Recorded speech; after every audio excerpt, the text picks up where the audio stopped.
నరసింహ శతకము.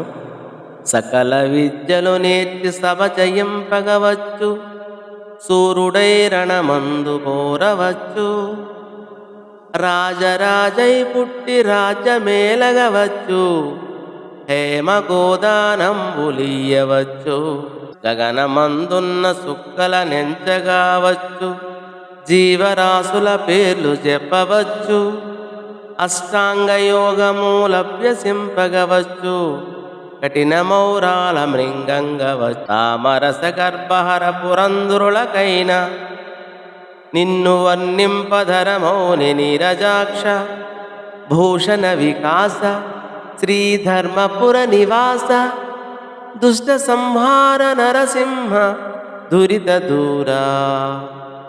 శోభామయమగు ధర్మపురమున వసించు ఓ నరసింహస్వామి, నీవు దివ్యాభరణములతో ప్రకాశించువాడవు, పాపములను పాలద్రోలువాడవు, దుష్టులను శిక్షించువాడవు.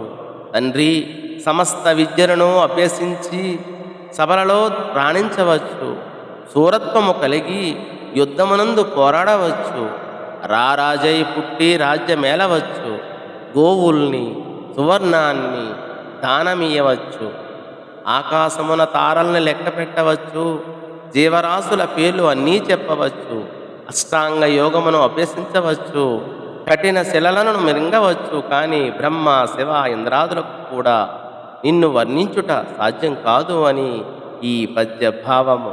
పరమాత్మ అప్రమేయుడు, ప్రత్యక్షాది ప్రమాణాలకు అందేవాడు కాడు, దేహం చరించడానికి ఆధారమైన వాడు. దేహంలో లేకుండా ఎలా ఉంటాడు? దేహంలో ఉండి తెలియని వాణ్ణి ఎవరు తెలుసుకోగలరు? బ్రహ్మ శివాదులకు కూడా సాధ్యం కాదు. బయటి విషయమైతే పట్టుకోవచ్చు, లోని విషయమైపోయే ఇంటి దొంగను ఈశ్వరుడైనా పట్టలేడు అనే వేళాకోళానికి అన్నారా అని ఇవి సామెతలు, అంటే సత్యాలు అని ఈ పద్య భావం. ధన్యవాదములు.